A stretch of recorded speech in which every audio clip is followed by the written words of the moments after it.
Blog Talk Radio. Oh, it's time to get real. Oh, yeah.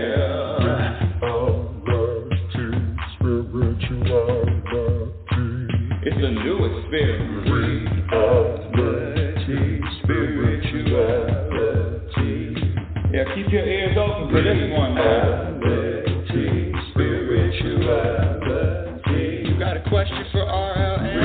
Reality, spirituality. Yeah, it's time to get some answers, baby. Reality, spirituality. Oh, now we get real. Get real. Reality, spirituality. Yeah, it's time to get down. Reality, spirituality. Yeah, you gonna feel good now. Real good. Now, that's what I'm talking about. Time to get real. Welcome, everyone. Welcome to Reality Spirituality. I'm your host, that's right, she said global happiness specialist, inner peace practitioner. I'm going to throw in oracle, but most importantly, a student, an ongoing student, always learning, always in class, no vacations, no time off. There's always something to do. There's always something to discover. There's always something to learn and grow from. And where are all the lessons found? painfully, all in the mirror. This show, The Truth About Happiness, this is the truth about happiness. And when I say happiness, let me be very clear. It's not something happens and now I'm happy. No, this is a foundational vibration, personal vibration. It is a vibration of inner peace. It is a vibration of contentment. Everyone can agree, well, not everyone, but the majority of people can agree, this vibration of contentment. That's what I'm talking about. How do we experience more of that? How do we experience more of that vibration of contentment? And that's what I call happiness. That's what I label happiness. It has nothing to do with anything external. It is what you practice, what are you rooted in, and quite frankly, are you buying into the stories? You know those stories in your head, the doom and gloom stories. Something's wrong with this moment. This moment isn't enough. This present moment isn't enough. Something needs to change in order for me to be happy. Something needs to manifest in order for me to be happy. No, this show, what I share is anything outside, anything external has nothing to do with your internal state of being. The good news is, my dear listeners, happiness is a practice skill.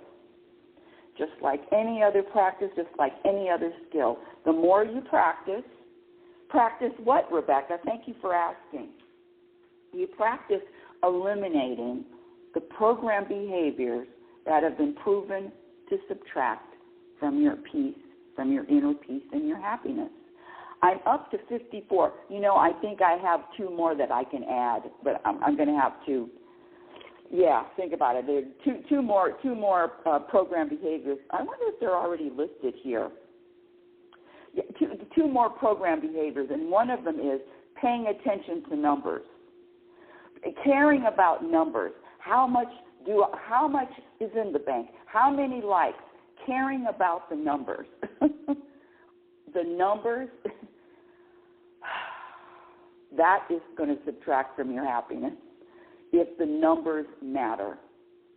How about practicing letting go of all the numbers? I've shared this story before, and before I go on, to contact me live, if you want to speak with me live, you can call in. The number is area code 646-564-9619. Again, area code 646-564-9619, and you can speak with me live and or just ask to come up if you're on Wisdom. What's up, Terry? Back to the program behaviors, and this is just a brief introduction. I'm getting new followers all the time. I don't know how these people find me, but new followers, so I get a lot of the same questions. And so forgive me for the first couple of minutes where I review what the show is and who the hell am I. When I talk about happiness and I say happiness is a practice skill, that is the good news. Anyone that is committed, that is focused, that wants to prioritize this thing we call happiness, this vibration of contentment, it's a practice skill.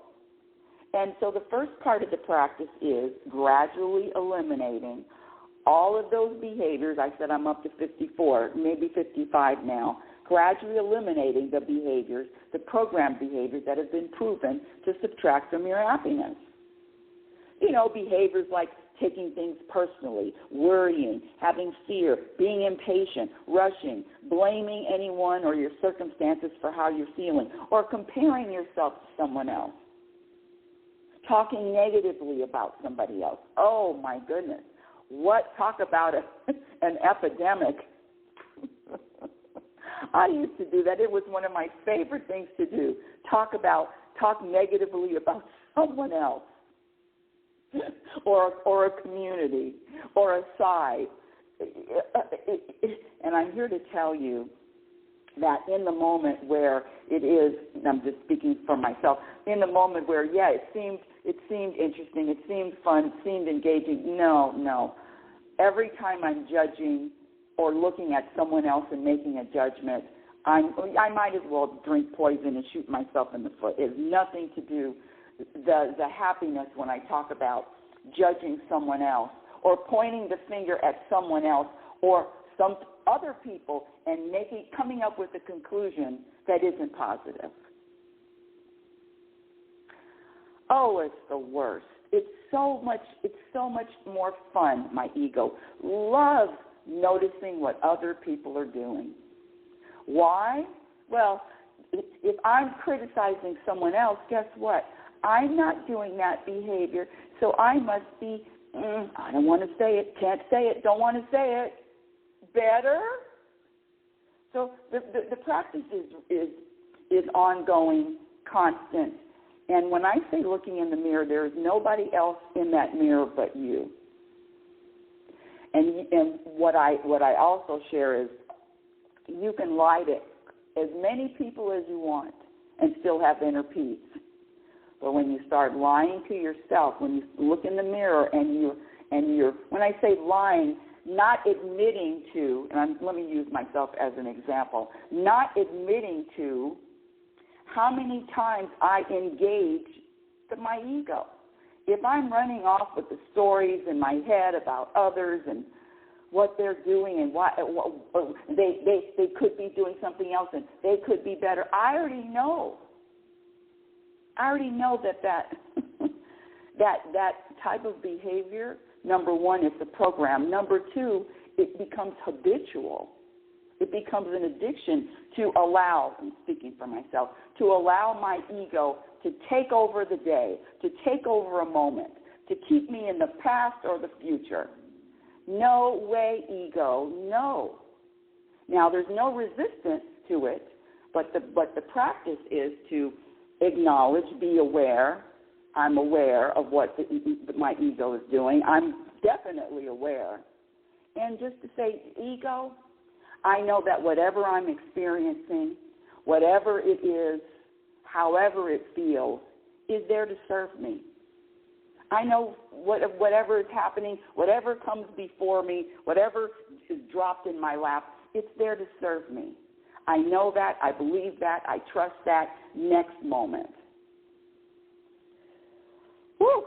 I don't even know where I am. Let me look at my notes. Okay, the definition of happiness. I'm still doing the introduction. My definition of happiness is the ability to vibrate an energy of peace regardless of what happens, regardless of the storms in life, regardless of the circumstances, regardless of what happens. My vibration is contentment. It's nothing to do with what happens. and that is a practice. And it's not easy, but I promise you, the more you practice, the more committed you are to the practice, and you know this, consistency, committed. If vibrating contentment is important, then you will actively practice eliminating the program behaviors. Let me get to today's topic. Well, let me ask you these questions before I get to today's topic. On a scale from 1 to 10, how important is happiness in your life? From 1 to 10. It's okay to say 9 or 8 or 7 or 5 or 2. It's okay. All of it. But if you answer anything less than 10, know that that is going to be your result or your outcome. There's nothing wrong with not prioritizing this vibration of contentment.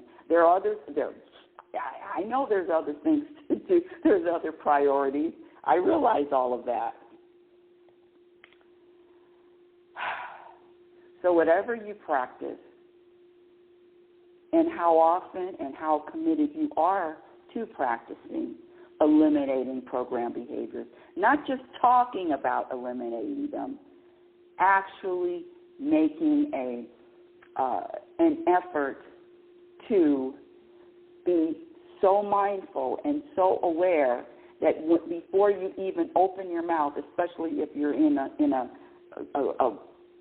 the presence of someone else, whether it's one person or 500 people, before you even open your mouth, you make a decision. Is this going to cause drama, or is this going to cause peace? Is this going to create drama or peace? It's really very simple. And the behaviors, when I say your personal, when your behaviors start shifting, your energy starts shifting. You can feel the difference. You can feel the difference between feeling heavy, solid, rigid, or feeling light and airy and open. There's a big difference. So on a scale from 1 to 10, how important is happiness in your life? And then what's your definition of happiness? And what or who is subtracting from your happiness today? Are you as happy when you're faced with life's inevitable challenges? Can other people hurt your feelings? Can other people offend you? Can other people disappoint you? Do you blame other people for how you're feeling? Do you blame your circumstances for how you're feeling? When I teach the classes, I'm currently in my third semester at one of the colleges. Actually, it's the only college in town. Woo! Well, it is. It's the only college in town. Yeah, that's true. Anyway, and it's called The Truth About Happiness. And so I give out homework, and of course, the students aren't required to turn them in, only if they're inspired. So these questions came back, and I want to share with you some of the answers, which are fascinating. The topic today is, who's behind the curtain? What's behind the curtain? What does that mean? Thank you for asking. What's behind the curtain is what happens when the sun isn't shining. What happens to you when the sun isn't shining and the birds aren't singing and the flowers aren't blooming? In other words, when life challenges you. Who are you when you're challenged? I contend that you only know someone when they're challenged. It's easy. It's so easy to be nice and fun and conversational when, we just met. No, I want to know who you are when you're challenged. That tells me, okay, click that off, click that off, click this off, click this off, click that off. Okay. I wonder if you can hear the button. being a one-woman show, I've got to click this, move that down, volume up, volume down. Okay, back to the show. Where was I? And I really have to think about it. Where was I? What was I talking about? Hold on, before I was so rudely interrupted. Anyone can be happy when the sun is shining. So who are you when you're challenged? And that's one of the reasons why when I meet people, when I meet a new person, the question I ask is one of my favorite questions to ask someone new is, what makes you angry? What makes you angry? What bothers you? What pushes your buttons? What triggers you? So and the answer gives me an idea of who this person is right off the bat. I'm not one of those. I'm not one of those people that can read a person just by looking into their eyes. Like my best friend can do that. He can read you without even talking to you. He just looks in your eyes and just gives you a whole analysis. I'm talking about conscious analysis, not a medical. Whole conscious analysis. And this is almost 30 years ago? Yeah. When he met me, he looked into my eyes and he said, all I saw was drama. All I felt was drama from you. And he was right. Oh, I was living that life of drama. Peace, I was uncomfortable with it. Having peace, what? Why? How boring. How boring. No, I was into action, into arguing, into always being right, into judging, into knowing everything. Now, it may feel like or seem like I'm a know-it-all, but on this particular topic, the truth about happiness, I do know a lot. I'm not claiming to know everything, but that's my only topic. Well, that's not true. I do exercise too. Back off. Let me get off. I'm off the topic. Let me get back on the topic. Back to, who are you when you're challenged? One of the things I hear from people that are healers, coaches, gurus, whatever, leaders, life coaches. But who are you when the sun isn't shining? Who are you when life challenges you? And so that's what I wanted to ask, and that's what I wanted to talk about today. One of my favorite quotes from Abraham Hicks is, you cannot have a happy ending to an unhappy journey. You cannot have a happy ending to an unhappy journey. It is about the journey. And with me, I can feel, scratch that. I know when my ego tries to take over, because all I will hear is stories of discontent, stories of discontentment, stories about what someone else could have done, stories about what I'm not doing, what I'm not, stories that attack my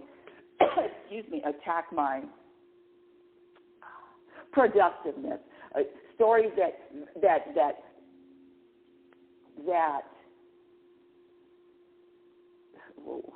why am I missing this word? Hold on a second. It's coming to me. Hold on.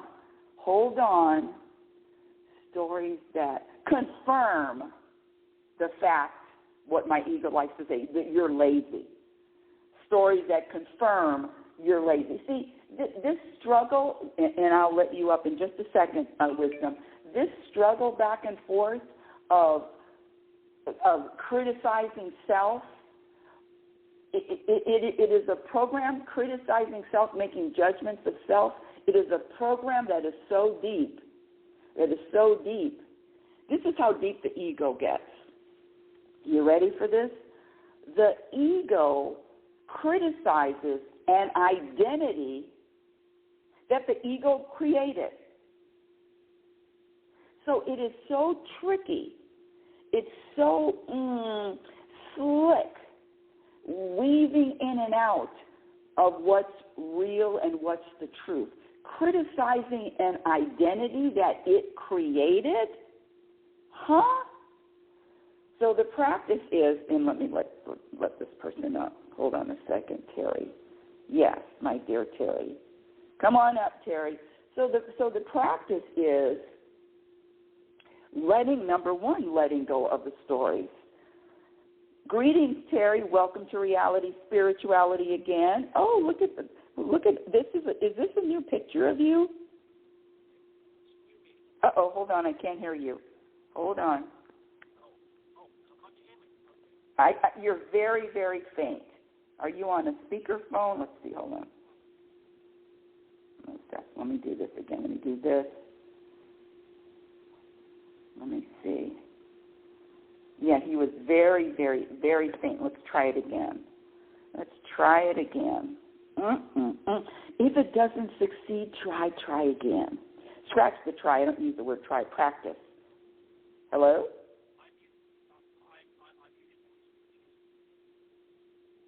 Yeah, you know what? You're very, very faint. I have to lift up the phone to hear you. Oh, yeah. It's only when I get very close to my microphone on my phone that I can see a blue circle coming. Okay, I'll do what I can. But we've just had a full moon and things are very weird. Let's see. What am I? Let me try this. But no, I have the volume all the way up, Terry. I'm checking my volume here. Oh. Right. Yeah. I know the reason. I was actually relaying it through my Bluetooth speaker, because I can hear people. As you said, I was very faint, but a lot of talkers on wisdom seem to have very poor audio. And sometimes I thought, well, if I put it on my Bluetooth speaker, I can hear it much louder. Not when I'm actually a guest on somebody's talk. So hopefully you can hear me. You are loud and clear. Yes. What's your question or comment, please? I've got a comment, yeah, because as we know, we're humans, and I regard any kind of person who challenges me, triggers me now as a test, because I did used to get a bit angry in the past, and I did used to hold a grudge, believe it or not. And I realised that all I was doing was allowing those people to live rent-free in my head, Rebecca. Mm-hmm. Yeah, well, listen, I can hold a grudge longer than anyone. I broke the Guinness Book of Records of grudge holding. Yeah. So my isn't it interesting? Even if somebody, so a question for you. Even if somebody does you wrong right now in the moment, it's easy for me, and I wanted to ask you too, to feel whatever I'm feeling, but in a very short time, just to let it go. Yeah, because you ultimately all you are doing is you were talking about happiness.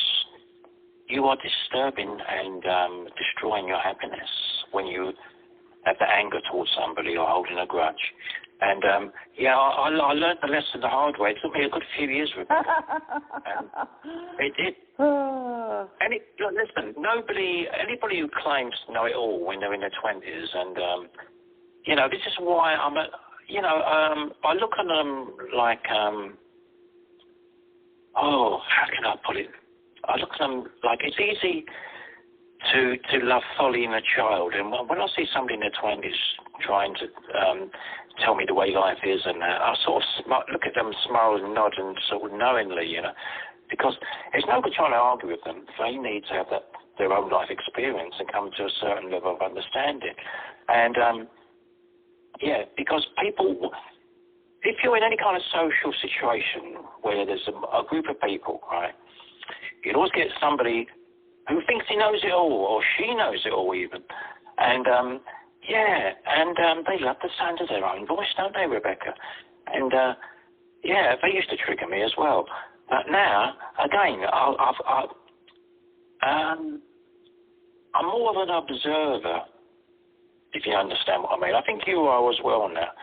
You're an observer. You realise you're in the world, but hang on a second. No, sorry, you're of the world, but you're not in the world. Have I got that right? I always get confused with that one. Yeah. I know exactly what you're talking about. You're in the world. Yeah. You're in the world, but not of the world. So I wanted to ask you a question, and I definitely know some people may accuse me of liking the sound of my own voice. But the interesting thing is, what are your current challenges? You know, we always, as opposed to just talking, share. It's very easy to answer. Yeah. No, it's very easy to answer. I do still have to work for a living. I'm in my early 60s, and I've got a few years till I can retire. So I'm constantly being challenged in my day job. Please come back up. I want to hear your challenge. Yeah, and so see, one of the things I do on the show, and I like to do on the show, is offer solutions.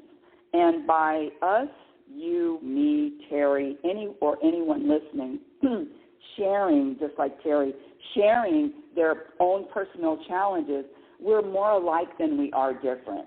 So sharing the challenges and then coming up with a different perspective is all that I like to, is all that I do. And it's not about being right. It's about, oh, Rebecca, I just never thought about it like that. Or I get that from you also. So please, Terry, thank you so much for coming back and sharing one of your challenges. You said co-worker challenge. Please share. Yes. Yeah, the co-worker challenge. Yeah, it goes back to what I was saying earlier about holding grudges. And, now if I didn't resonate with somebody, like say, even 10 years ago, I would think, right, I'm not going to go out of my way. I have to work with that person. I'm not going to go out of my way to talk to them unless I have to. And But then, funny enough, the more I did that, guess what, Rebecca? They was in my bloody face nearly every moment of the day. And I thought, it took me a few years to realise this is trying to teach me a lesson. Oh, my God, yeah. And but once I realised, I didn't like having to deal with this person. And that's part of my life lesson at this point in time. So what are your lessons today? I mean, not lessons. What are your challenges today? What are they now? What are your current challenges? Well, as I say, I've had all kinds of challenges throughout my life. Earning a living, making money. I was at my lowest peak. I was out of work and living in one room, and I was living on baked beans out of a can, basically. And so that was a bit of a learning curve for me. Mm. So can you share? One of the things I know about you is you're very introspective. So share with the audience. You said lowest point, so that's, put your seatbelt on. So that's a judgment, lowest point, because lowest. Yes. So tell me something. No. Actually, you're absolutely 100% correct, Rebecca. I'm only using this language because it's what people understand. It was probably my highest point. Thank you. Yes, thank you. That's what I want to hear, your perspective on what was good about it. Let's go. What was good about it is because it changed me forever. But it took a few years. And that's when the synchronicities happened in my life. And I was guided to certain books and things like that. And obviously now, I don't know, we have a book chain in the UK called Waterstones. And when I was unemployed and out of work and living in one room, I chance happened to walk in, and I've come across the spiritual New Age section, the health section. And I saw a few books, and I think one of them was the Celestine Prophecy. And I think I also discovered The Conversation with God by Neil Donald Walsh as well. Mm-hmm.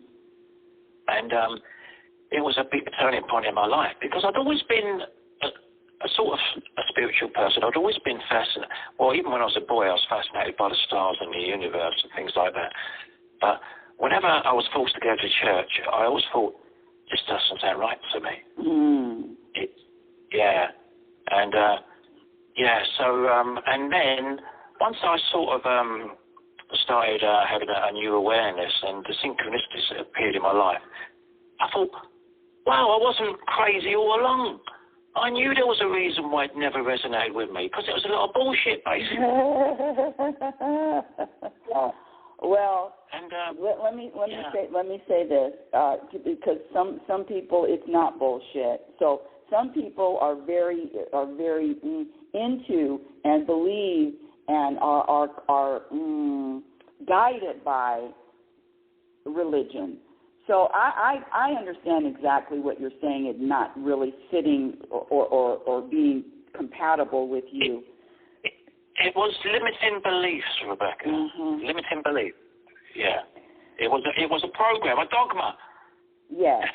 Yes. But the thing is, especially, I'm just going to speak for myself here. One of the things is I understand exactly what you're saying. For me, though, to look out, I know these people, when I say these people that are religious and go to church and all of that, that's what they need to do. And so the judgment I'm talking about for myself, the judgment that there's something off with that or there is bullshit. And I promise you, I get it. I promise you. Oh, but the work, the practice, which is so difficult. Oh, my goodness. The practice, which is so difficult, is the difficult practice is acceptance of all the people and acceptance of the bullshit. Oh, my goodness. The sun shines on the serial killer and the Pope. And that's enough, meaning that my responsibility, my job is to accept even the bullshit. Oh, that's so difficult for my ego to do. See, my ego is the one, here we go. My ego is the one that calls bullshit out. The universe doesn't say, that's bullshit. What a great example, Terry. You follow me? So there's two entities here. When the topic today is who are you or what are you behind the curtain? And the practice, my personal practice is to be so aware of who's talking, who is in charge of the words coming out of my mouth. Who is responsible for the words coming out of my mouth? And I promise you I get it. But if I said that what people are following, what people believe, what people focus on is bullshit, I promise you I could do it in a minute. I could say it in a minute. But it would be coming from my ego. And see, that's the difference. And that is the fine line. Oh, my goodness. It is a plank. It is a plank that I walk on all the time, especially in a public setting like this. So my ego can say, yes, you're bullshit and whatever you're doing is bullshit. But my consciousness, my higher self, the entity that's living inside of me, expressing through this human form, the universal self, the God self, can't call bullshit. Damn it. Can't call bullshit. You see the difference? What a great example. Let me get back to the topic. Letting go of the story. Okay, so when your buttons are pushed, and when I talk about this show, it's really about sharing. This is my challenge. What's the solution? This show is about challenges and solutions. And when I share a story, it's only to get back to that place of solutions. And so I am better serving, sharing problems, solutions. Here we go. This is one of the questions that I received from homework. Who or what is subtracting from your happiness today? Oh, this is a good one. Ex-husband. Now, when you say that a person or a circumstance is the reason for your unhappiness, you already know intuitively, figuratively, responsibility, you already know that you're on a I don't want to say that word. I don't want to say wrong. You already know you're on a different path other than the past peace. How about that one?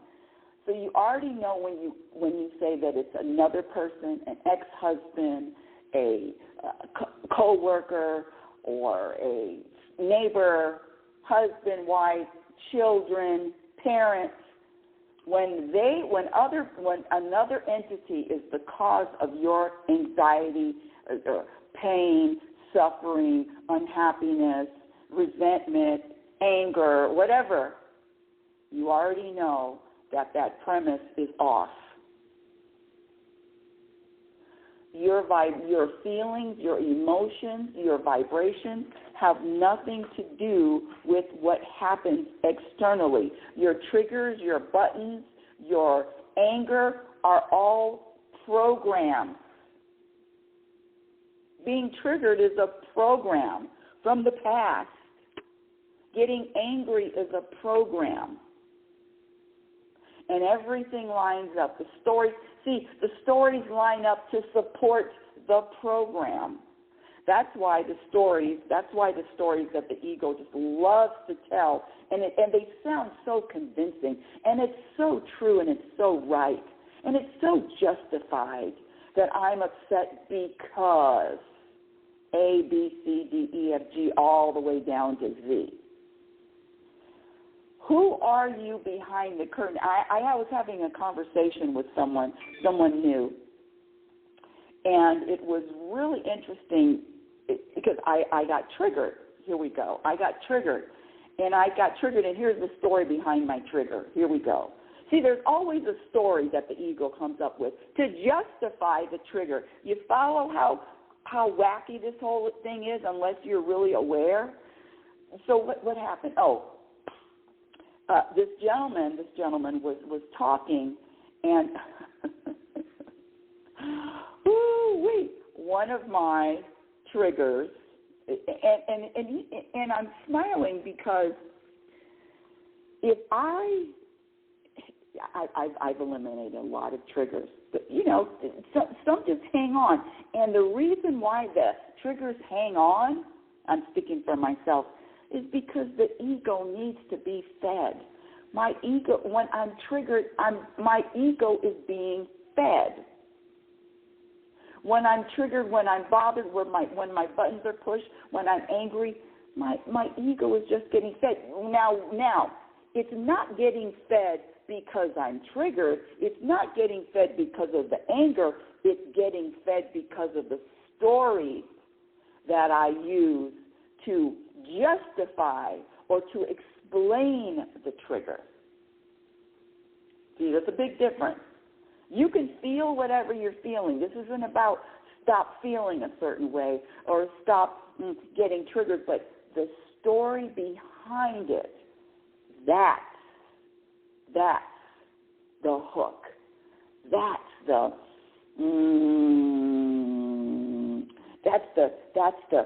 you're pulling you in, believing the story behind the trigger. So let me see. Okay, so this is what happened.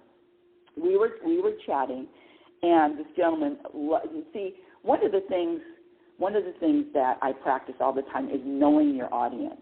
And when you ask somebody what makes them angry, or you dig deep and you ask them the difficult questions, this is another question that I ask people, which is I think it's fascinating and interesting to ask people, just so I can get to know them quickly, because I just don't have that gift that I can read you sight unseen. I don't have the gift. I have to ask the questions. And my question is what would your ex say? What would your ex complain about you? What would your ex say? What would your ex complain about you? What were the 5 biggest complaints your ex had about you? So now that takes me, that gives me, that shows me whether or not a person can, number one, admit or say what someone else is criticizing them about. And I'm not saying it could be true, but are you able to say, well, this person complained about these 5 things, and share it? I'm on the phone with someone that I just met a couple of days, and one of the things that triggers me is, triggers my ego, okay, is over-explaining. Oh, my goodness. This for an example, it actually comes in the conversation. For an example. And then the person starts explaining. Okay, I got the first example. Thank you for the explanation. But then there's I'll give you another example. Isn't it funny? I mean, if you really think about it, triggers and buttons being pushed, and when you share them, they're really funny.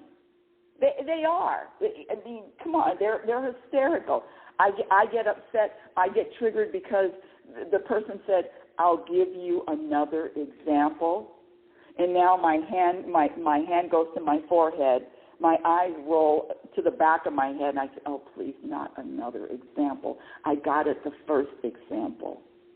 And it runs through with that. It runs through with customer service. It is just it is something that is my ego hasn't been able to let go of that yet. Now, I can say that there are times, there are moments when my vibration and energy is so at such a level of peace that you can give me 100 examples and I could just sit there and listen to all of them. There are times when that happens. But it wasn't 2 days ago. And that comes back to knowing yourself. That comes back to knowing yourself. So let's get back to the questions. And who are you? Who are you? This show is about the journey and how to experience more contentment on the journey, not at the end of the journey, not during the journey. Okay. Can other people hurt your feelings? Yes. Well, can other people hurt your feelings? That's another program. We were all programmed to believe that other people can hurt your feelings, even to the point of, well, you don't want to offend someone. You don't want to say this because someone's feelings may be hurt. Well, I'm here to tell you that is just one of the biggest lies ever told. No one can hurt your feelings. That's a program. And when you were born, 3 months, 6 months, a year and a half, you could have been told, said, talked about, you could have been executed with words, and your feelings would not have been hurt. You're a loser. You're not going to accomplish anything. You're ugly. You're stupid. What a waste of your life is going to be wasted because you're a waste. Oh my gosh! Guess what? The 6-month-old, the baby that's a year old, could care less. Could not even get it. That doesn't even puncture. Doesn't even penetrate. So when your feelings are hurt, know that it's because of a program that you believe your feelings can be hurt by something said, by something happening. No. And so when people have told me, well, my feelings were hurt, I would say, I don't have that much power. So one of the biggest lies that is being that is permeated throughout the world is that someone else can hurt your feelings and someone else can offend you. Oh, when this book comes out, Program for Unhappiness, it's going to be a uproar. People will be rioting in the streets.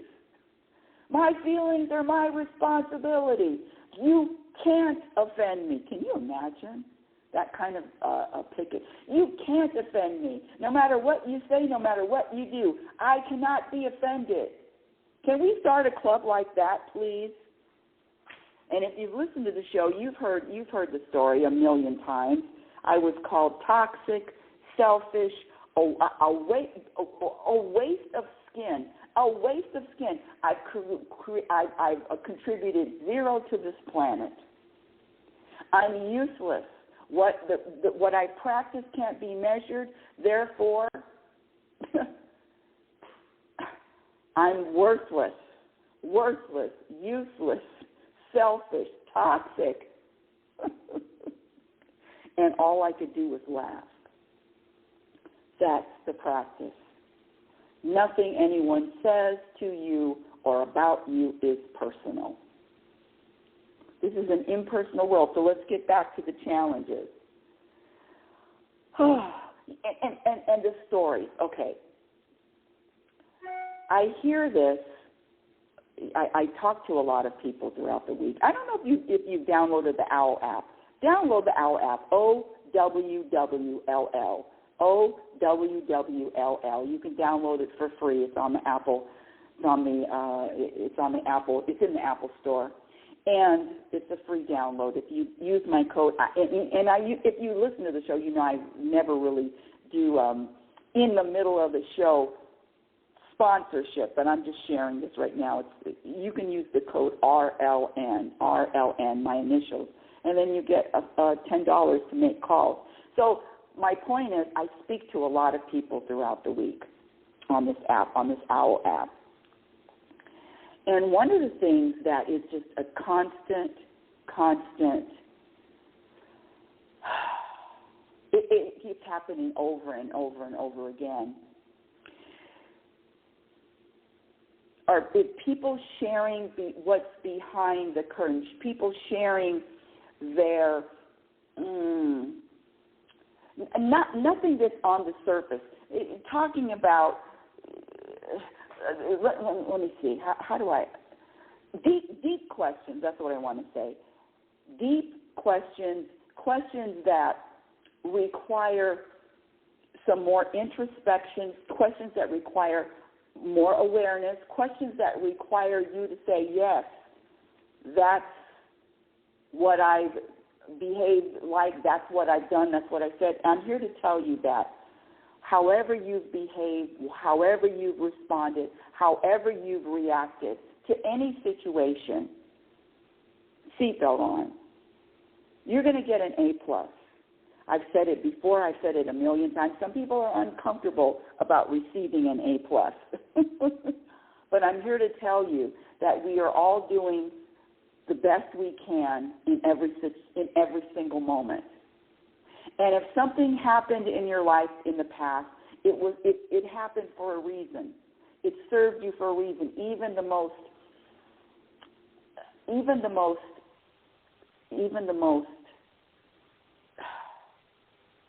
traumatic experiences.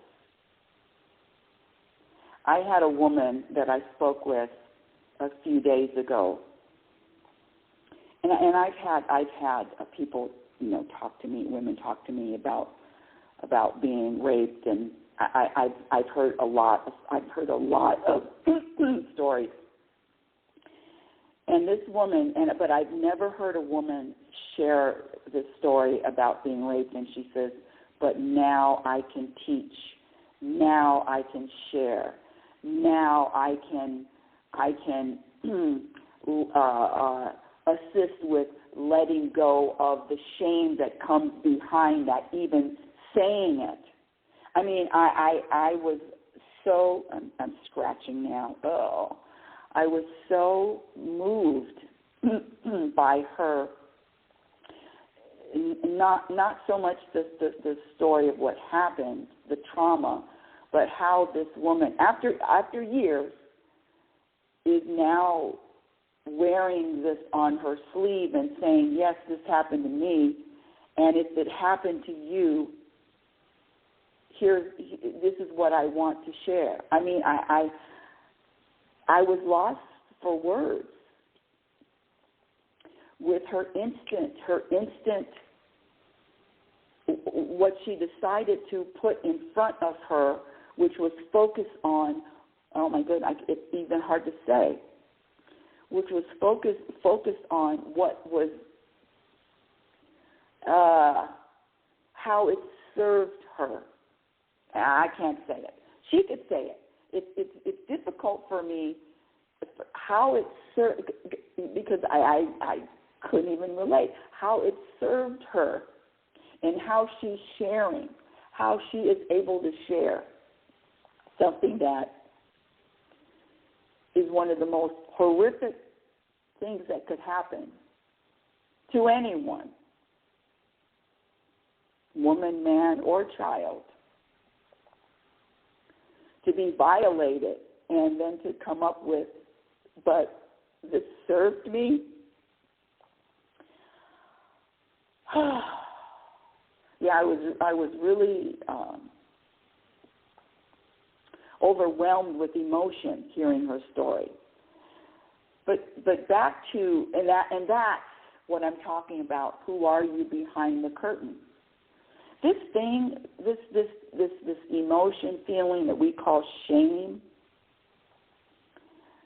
can only live and survive in the darkness, when it's dark and damp, and no one's around, and no one exposes it, and it's not out in the open. This thing called shame has a hard time living in the light, has a hard time surviving,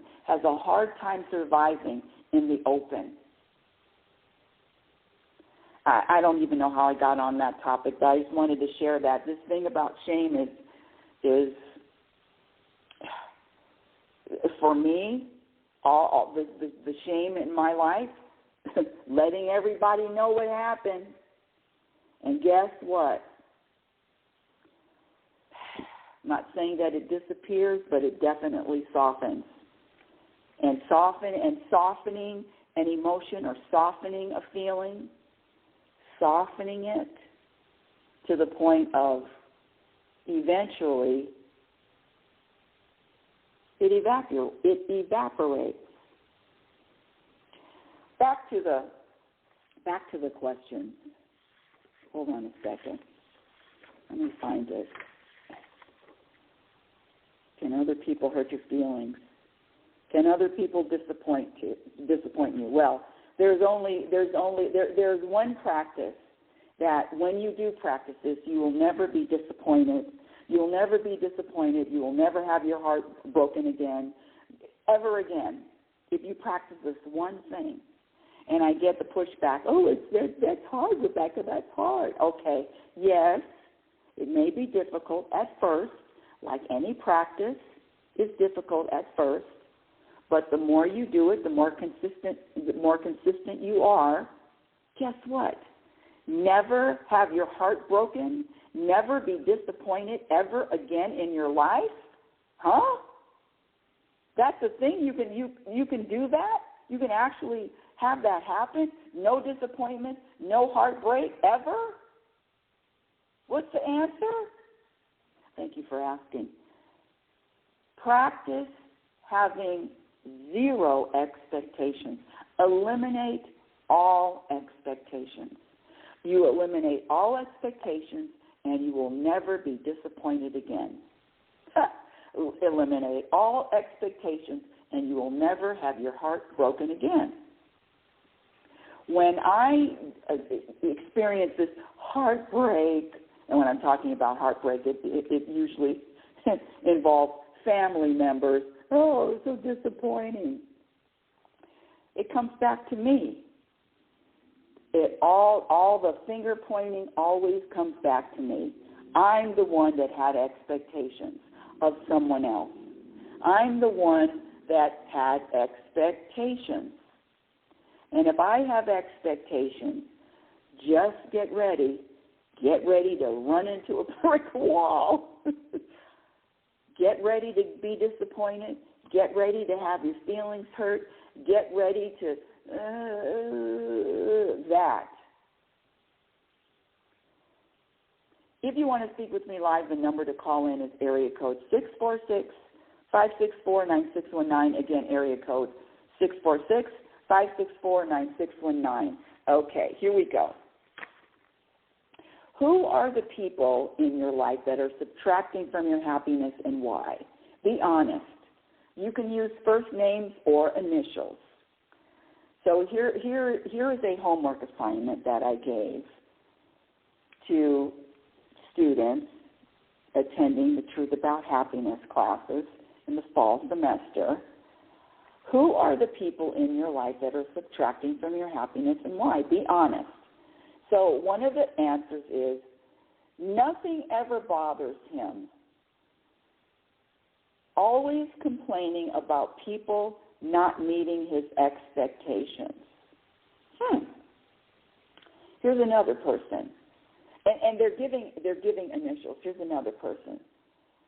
Same as the first person. Always about himself and his issues.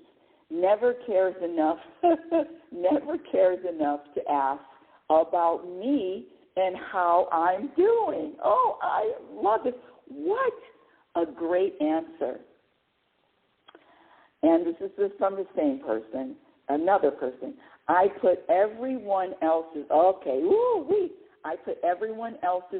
needs before mine. Always set myself up for disappointment because I think it should be reciprocated. You see, honesty with self. So here's a person who, come on, give them credit. So people in her life or his life, I don't even know if this is a woman or a man because they didn't leave their name. I love it. Don't leave your name. Nothing ever bothers him. Happiness, always complaining about people not meeting his expectations. Only cares about himself. Never cares enough to ask about how I'm doing or how I'm feeling. Always I put someone else's needs before mine. Always get upset and I get disappointed because I think what I do should be reciprocated. What a juicy, oh my goodness, answers. Number one, this is my perspective. I don't know if you can relate. I don't know if you can relate to any of this. But if you can, looking at someone else, making a judgment, because that's what's happening here, looking at someone else, making a judgment that this person or these people need to act differently. You need to act differently. You need to be more compassionate. You need to care about my needs. Stop complaining about others. What else? Never cares enough to ask about how I'm doing. Always complaining about people not meeting his expectations. Well, what's the question? My question would be is, why do you have these people in your life? So if you are, and when I say have them in your life, I am not promoting getting rid of or they're done. What I am saying, if the energy isn't compatible, if there's somebody in your life and the energy isn't compatible, that's on you. That's not on them. Don't tell anybody. You think that in my personal life I have people around me, surrounding me, that are complainers, that are negative complainers? No. And there's nothing wrong with the people that are negative and that are complainers. Let me be very clear. Because there's a whole community of them. They're people too. But if I'm spending a lot of my time around negative complainers, that's on me. And so what do I do? What is the practice? What is the practice when you have people like this? that are in your life. And some people, your family members. Could be your mother or your children or your husband or your wife. So what do? What does the universe do to create more peace? What does the universe do? Distance. Distance. Distance with love. Let go. Distance with love. You don't distance yourself. Well, you can, but you can feel the energy, the vibration. You don't distance yourself. Well, I'm never talking to them again because they're negative and they're complainers. No, they're done. You know those bold statements. I'm through with them, and then you have to make a big announcement about it. Why you're leaving them. And the reason why you're leaving them, it's usually because of them, what they're doing. No, it's called letting go with love, letting go with peace, letting go with an open door. Letting go with an open door. And whose responsibility is it to be distant? Whose responsibility is it to create the distance?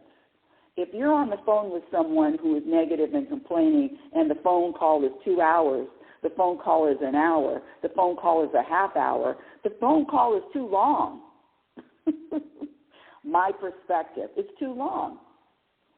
See, these people, I call them, that are grandfathered in, whether they're in a family or not, people that in my life that are grandfathered in, the conversations are short, very short. With love, though. And so when I talk about having a strategy, there is a solution. There is a strategy for any situation, for any situation to create more peace. So the question, who are the people subtracting from your happiness? The question now becomes, why are you keeping people in your circle that are subtracting from your happiness? See how it always comes back to the person in the mirror? That's why I don't have any friends. I mean, that's why this light sometimes is bright. When the light is so bright, sometimes it hurts. It's painful. It's painful. Scratch that. It's uncomfortable being honest with self. Unless you practice it all the time, it becomes easier. Let's get back to this. List the type of people that annoy you. People that are rude, inconsiderate, selfish, or without compassion. Okay, here we go. Here's some of the answers. People that make fun of others. Uh-oh. People that are entitled. Ooh. People that don't listen. Hold on, I've got more. People, here we go. People that think the rules don't apply to them. People that are self-centered. People that are rude and patronizing. It's hard to read. People that are rude and patronizing and enjoy making people feel stupid. Wow. People that are closed-minded, that opinion is fact, and not open to other perspectives. People that blame others instead of taking responsibility of their own lives. Wow. That's a lot of juicy people, that. Ooh, what type of circumstances have the ability to push your buttons? Patronizing salespeople, family members that consistently spout the same political beliefs over and over again. Welcome. And if you want to speak with me live, I got some people in the queue. If you want to speak with me live, the number here is area code 646-564-9619. Again, area code 646-564-9619, and then press the number 1. Press the number 1, and then you'll be in the studio queue, and I can let you come on live, or you just ask to speak on wisdom. Okay, let's see. Okay, wow, that's really good. Thinking the rules don't apply to them. Uh-oh, I think I may have that problem. Okay, here we go. Who are the people that are subtracting from your life and why? Be honest. Okay, here's the answer. Myself, my insecurity, self-doubt, fear that people can rob me of happiness and inner peace.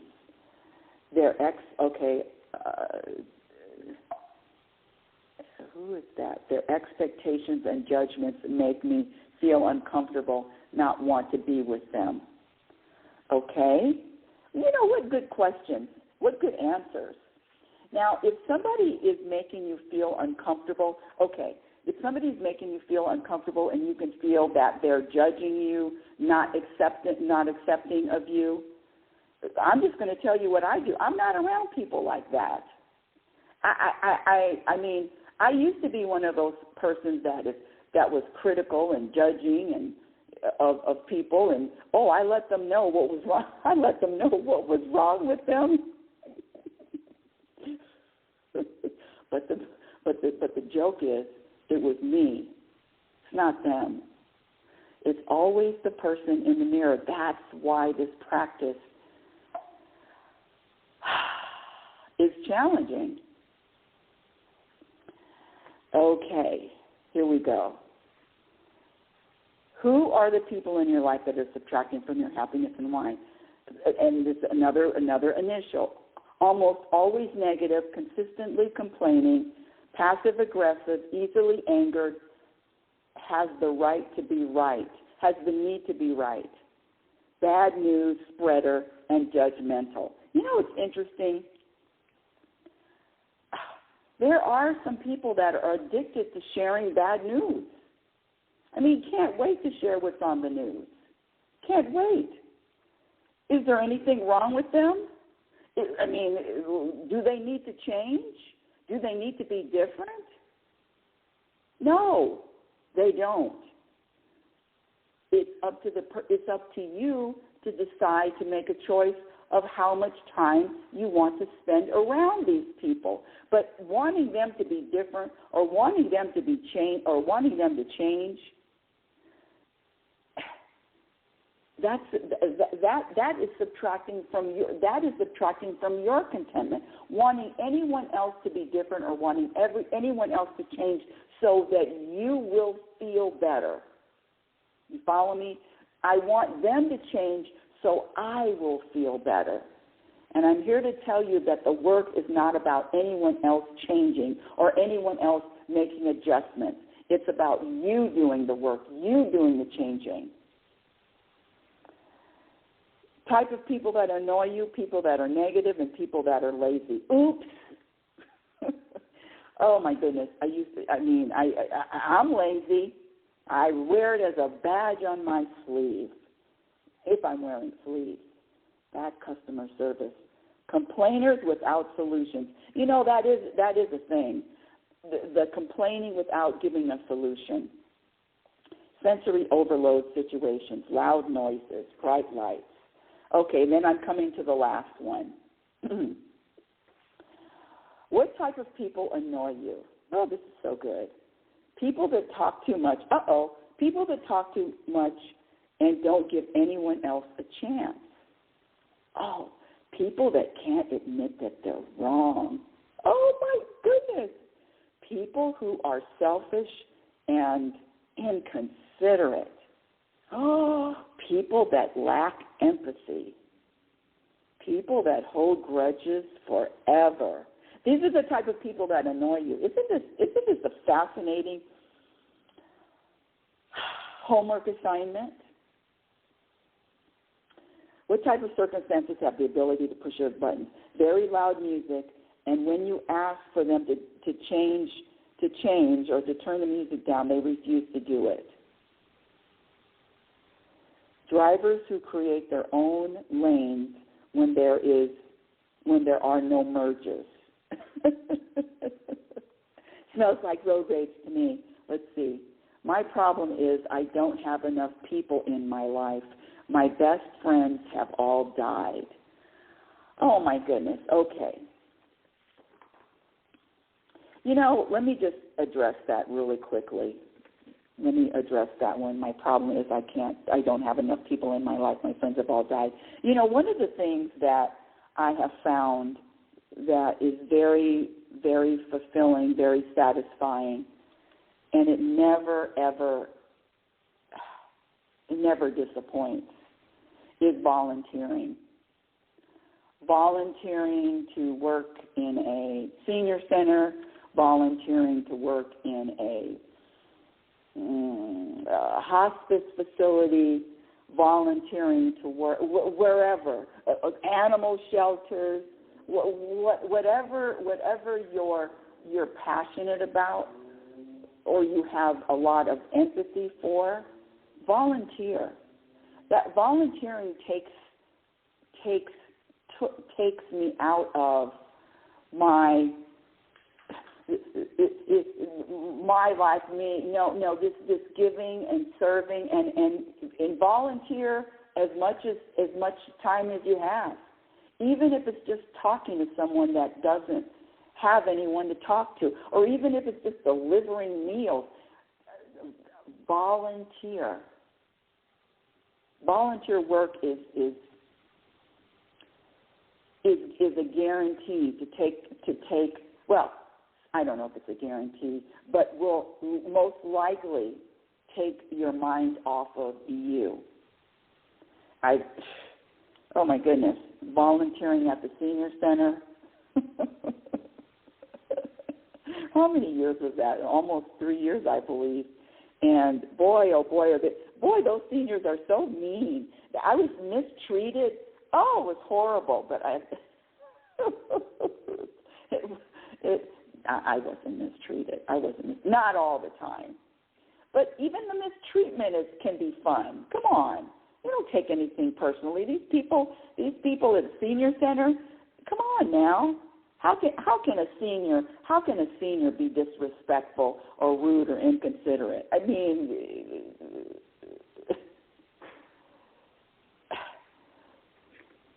I give people. You know what? I give people passes. Why? Because I used to be just like that too.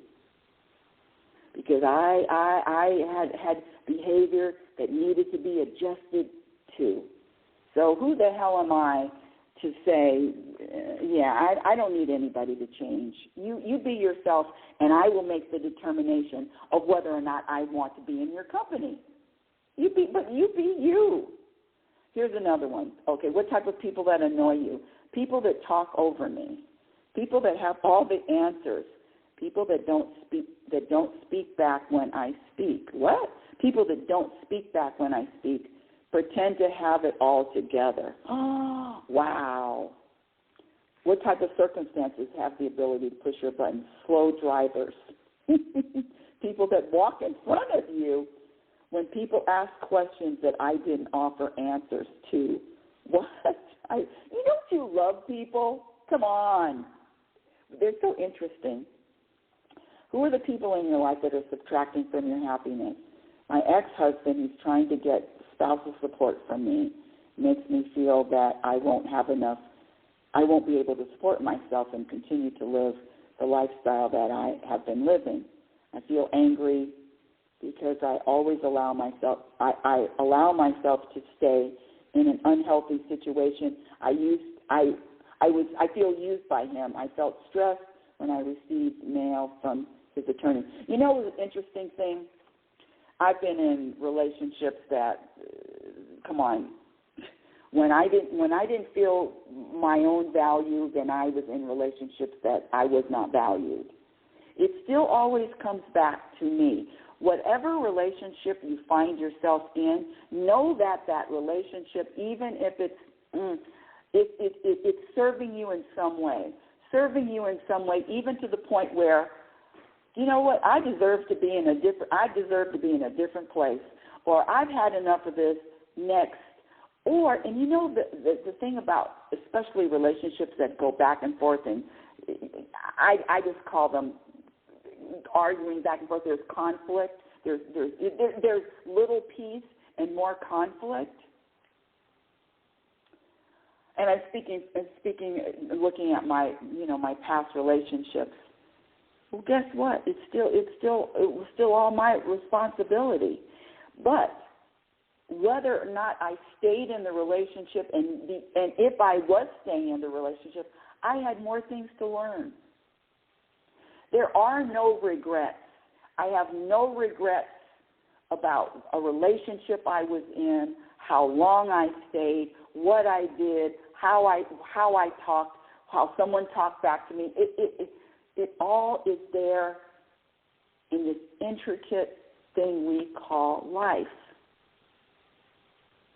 Life is an experience without judgment of this is good, this is bad. It's just an experience. And when you practice that each experience, there is an opportunity for more awareness, for more consciousness, for more growth, for more understanding, for more peace, guess what? That's what's going to happen. When you prioritize, when you make a conscious decision to rise above the programming. What are the program behaviors? We talked about it. Taking anything personally, thinking money, titles, or accomplishments create or cause contentment and inner peace. Complaining, being critical of yourself or others, needing to be right, being impatient, comparing yourself to someone else. Those are all level 1 programs that subtract from your happiness. There's 3 levels. That was level 1. Level 2, level 3, I'm up to 54, I think 55 now, program behaviors. So the practice is easy. Now, scratch that. The practice is clear. Happiness is a practice skill. Inner peace is a practice skill. It always comes back to the person in the mirror. And there is nobody that is outside of you can affect your personal vibration. With practice, I'm not saying right now, but with a lot of practice. You think a gnat can bother an elephant? Whew. Okay, this is a real good one. I already said that, slow drivers. And so that's just a little example of some of the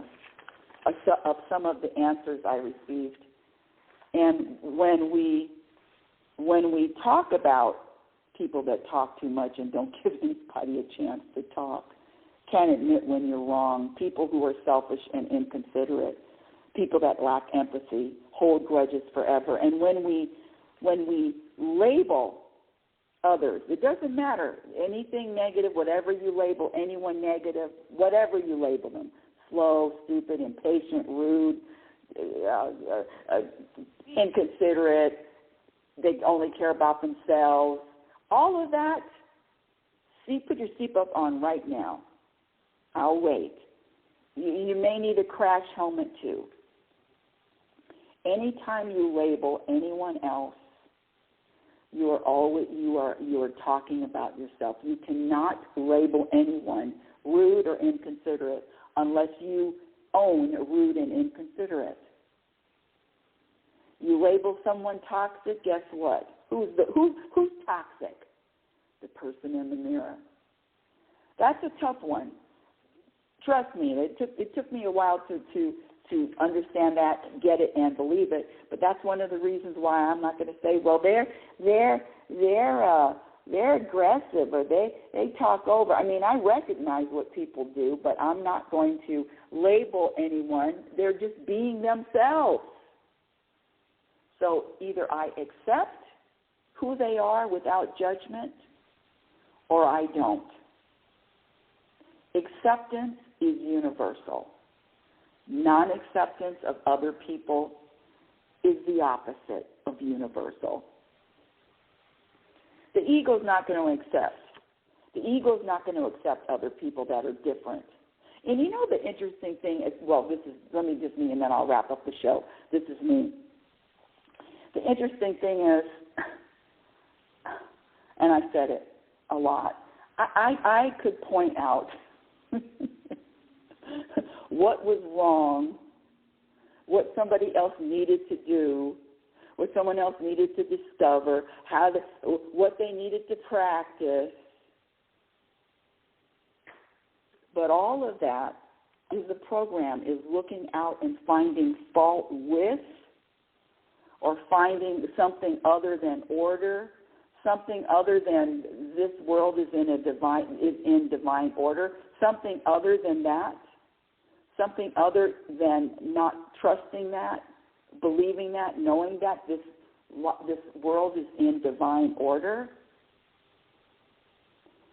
Anything that contradicts is coming from a program, is coming from ego, is coming from lower consciousness.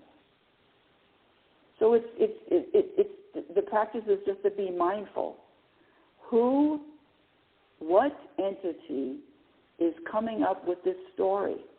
And notice this, when it is the ego coming up with a story that describes, that explains why something is happening, or that explains all of it after the word because, when you do come up with that story, know that you're limiting yourself because there's only one perspective. The ego can only muster up one perspective. Who's behind the curtain? Let's get that person that's from behind the curtain. Let's get that person that's behind the curtain on the outside of the curtain. Outside of the curtain, we are more different than we are. Let's scratch that. We are more the same than we are different. Same type of challenges, same type of circumstance, same kind of focus. I mean, we're in a programmed world. Same kind of program. Whew. Well, that's the end of today's show. Thank you for listening. RealitySpirituality Radio is heard every Sunday at 9 a.m. Pacific Time. And my website is RebeccaNorrington.com. Follow me on Twitter at RLNorrington. LinkedIn, my Instagram handle is RealitySpirituality.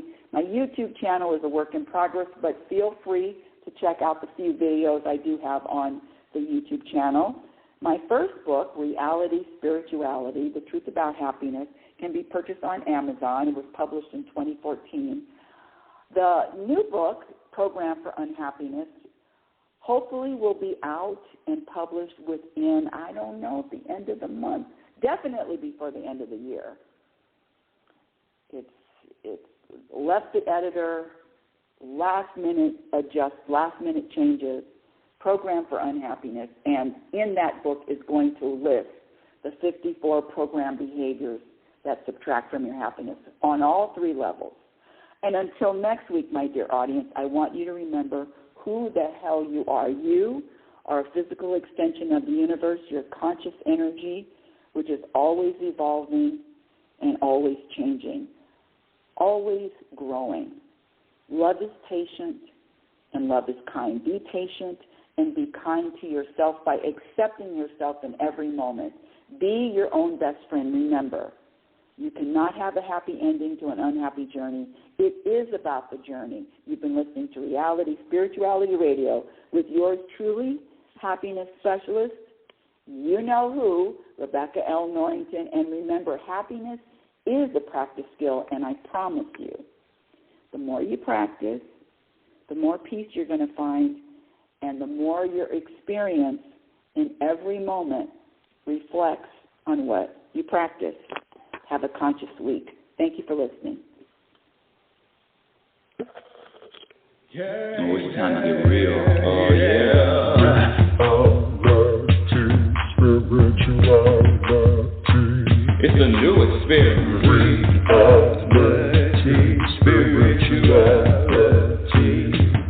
keep your ears open for this one now. Spirituality. You got a question for RLN?